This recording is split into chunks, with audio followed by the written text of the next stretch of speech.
الحمد لله والصلاة والسلام على رسول الله وعلى آله وصحبه ومن والاه.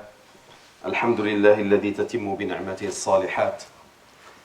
لا إله إلا الله وحده لا شريك له، له الملك وله الحمد وهو على كل شيء قدير.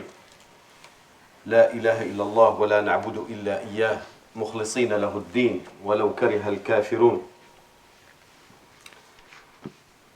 يا أيها الذين آمنوا اتقوا الله حق تقاته ولا تموتن إلا وأنتم مسلمون. إن شاء الله نستأنف الدرس الثاني أو الحصة الثانية، وهو في الحقيقة الدرس الأول، ونذكر إن شاء الله بحديثي النبي صلى الله عليه وسلم. Nous allons إن شاء الله rappeler les deux hadiths du prophète عليه الصلاة والسلام. عن أبي حفص عمر بن الخطاب رضي الله عنه قال: قال رسول الله صلى الله عليه وسلم: إنما الأعمال بالنيات وإنما لكل امرئ ما نوى، فمن كانت هجرته إلى الله ورسوله فهجرته إلى الله ورسوله، ومن كانت هجرته لدنيا يصيبها أو امرأة ينكحها فهجرته إلى ما هاجر إليه. والحديث الثاني عن أبي هريرة رضي الله عنه قال عن رسول الله صلى الله عليه وسلم قال: ما اجتمع قوم في بيوت من بيوت الله يتلون كتاب الله ويتدارسونه بينهم إلا نزلت عليهم السكينة وغشيتهم الرحمة وحفتهم الملائكة وذكرهم الله في من عنده. Inch'Allah, comme on s'était promis qu'à chaque fois nous allons prendre l'habitude de rappeler ces deux hadiths fondamentaux dans la démarche de celui qui veut apprendre, comme dans la démarche de celui qui veut assister, juste assister à une assemblée de sciences ou de dhikr. Le premier, rapporté par Omar ibn al-Khattab radiyallahu anhu, où il dit que le prophète sallallahu alayhi wa sallam dit: les actes ne valent que par les intentions qui les ont animés. Et la personne ne sera récompensée qu'en fonction de l'intention qu'il a mis dans ses actes, ou qu'il a mise dans ses actes. Celui qui aura migré pour Allah et son messager sera récompensé parce qu'il a migré pour Allah et son messager. Et celui qui aura migré pour l'amour d'une femme ou pour l'intérêt d'un commerce, il sera récompensé en fonction de cette intention-là. Donc pour chacun de nous, on prend le temps de dire: voilà pourquoi je suis ici. Qu'est-ce que j'ai en conséquence? Le hadith rapporté par Abu Hurayra radiyallahu anhu, que le prophète sallallahu alayhi wa sallam dit: chaque fois qu'un groupe de personnes se réunissent dans un endroit, dans le hadith de Abu Hurayra, il parle de maison de Dieu, et qu'ils se réunissent dans ce lieu-là pour réciter la parole de Dieu, pour étudier entre eux cette parole de Dieu, il ne manque pas que les anges viennent les rejoindre pour les couvrir de miséricorde. La miséricorde descend, la paix descend sur eux, la sérénité descend sur eux, la miséricorde les couvre de toutes parts, et les anges viennent les rejoindre, et Allah subhanahu wa ta'ala parle de ces gens-là devant son assistance. Avec ces deux leviers-là, on est capable de se concentrer sur son intention et sur, Inch'Allah, la récompense d'Allah subhanahu wa ta'ala. وكان الغرض كذلك أن نتكلم عن بعض آداب العلم وبعض آداب المجالس كي نتعلم قبل أن نتعلم كيف نتعلم. وهذا مهم يا أخوان، لأن الله سبحانه وتعالى يحب من العبد أن يعظم مشاعره. أو شعائر. وَمَنْ يُعَظِّمْ شَعَائِرَ اللَّهِ فَإِنَّهَا مِنْ تَقْوَى الْقُلُوبِ. Ce verset-là, il est extrêmement important. Quand tu vénères et tu respectes les choses auxquelles Allah subhanahu wa ta'ala a donné de l'importance, ainsi tu fais preuve de piété. Et si tu fais preuve de piété, tes actes seront acceptés. Et c'est exactement ce que le croyant fait quand il se donne tant d'efforts à accomplir les actes d'adoration. Donc je suis tombé sur un petit deux vers d'un poème qui énumère les 10 conditions qui favorisent l'acquisition de sciences. Et je le dis peut-être pas pour les gens qui n'ont pas l'objectif d'apprendre la science à un niveau respectable, mais au moins que les jeunes qui nous entendent sachent que c'est vraiment une piste qui est très peu fréquentée et pour laquelle il faut réunir quand même certaines conditions. Alors le poète qui a énuméré ça, c'est un homme de science, donc il a énuméré 10 choses. Il dit, pour acquérir la science, il faut 10 choses réunies. La première, il faut avoir sa subsistance. Il ne faut pas être obligé de travailler. Quand vous travaillez, je ne sais pas moi, 8 heures, 9 heures, 10 heures, et que vous rentrez, et qu'après il y a encore des choses à faire, le temps qui reste après, ça rend l'acquisition de la science très très difficile. Donc quelqu'un qui est encore, c'est d'autres qui le nourrissent, celui-là doit se dire, moi, mon rôle c'est d'apprendre. La santé. Quelqu'un qui est sur un lit d'hôpital, on ne peut pas lui demander d'assister à des cours, ou même de se concentrer. C'est très difficile quand on n'a pas la santé. La mémoire. Il ne faut pas que la mémoire soit une passoire.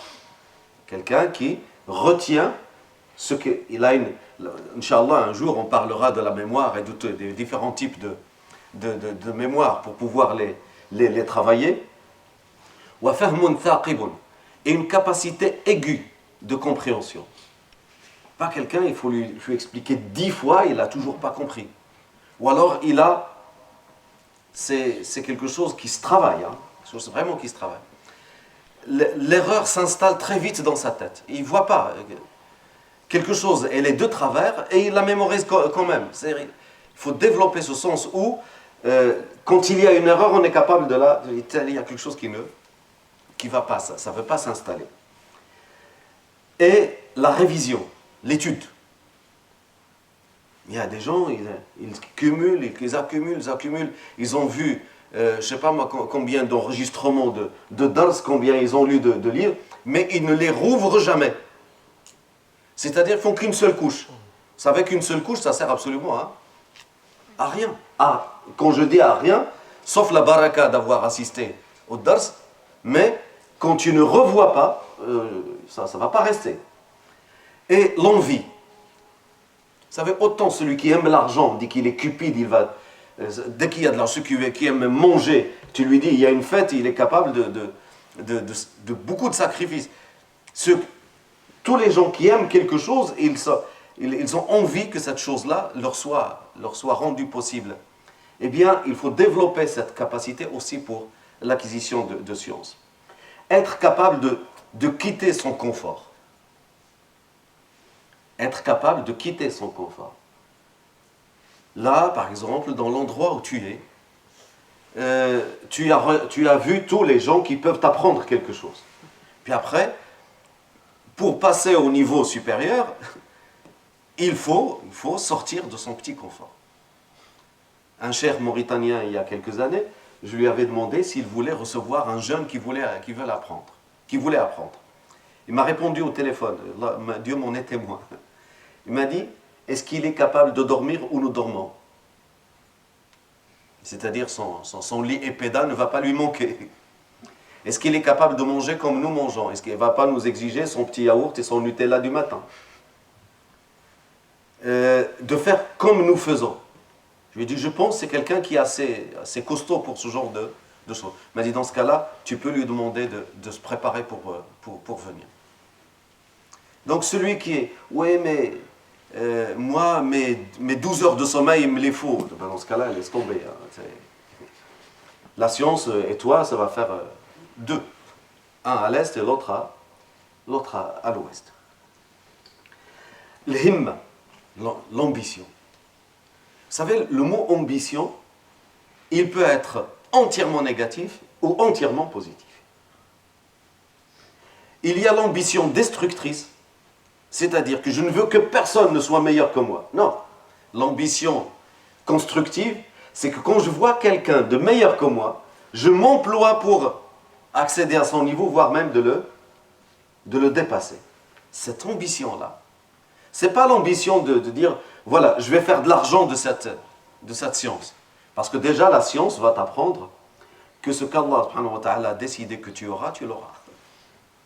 Donc, t'inquiète pas pour ça.